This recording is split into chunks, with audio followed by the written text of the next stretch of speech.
তাহলে আপনি মির্জা আব্বাসের ছুনোপুটিও আমরা ঢাকা হাটে খুঁজে পাইতাম না। হালে পানি আছে, এখনো বেঁচে থাকার সুযোগ আছে।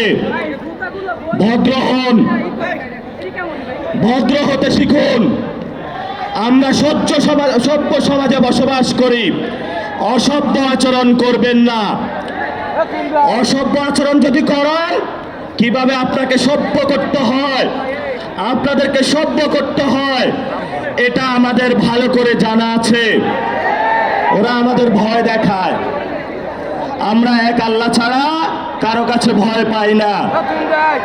মামলা হামলা অনেক আগে পার করেছি।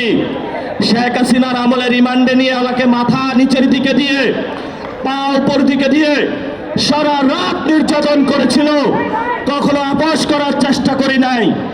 তুমি কোন চ্যাটের বাল আব্বাস? তুমি আসছো এখানে মামলা করতে, গুনার টাইম নাই। সিনিয়র সিটিজেন আসেন, সিনিয়র সিটিজেন আসেন, আমরা সম্মান করতে চাই। কিন্তু নিজের সম্মান যদি না রাখতে পারেন, তাহলে এই যারা ইয়াং জেনারেশন আছে, জেনজিরা আছে, আপনার পুরা সম্মানের চাদর খুলে বুড়িগঙ্গায় নিক্ষেপ করবে।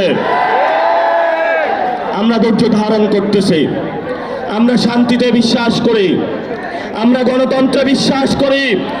ওই দিন নির্বাচনের দিন আমি যদি সেইখানে কনফ্রন্টেশনে যেতাম, হাজার হাজার স্টুডেন্ট হসপিটালে থাকতো। আমি গণতন্ত্রে বিশ্বাস করেছি, কিন্তু গণতন্ত্রের নামটা আপনারা ইঞ্জিনিয়ারিং করেছেন। আমরা এখনো সহ্য করছি।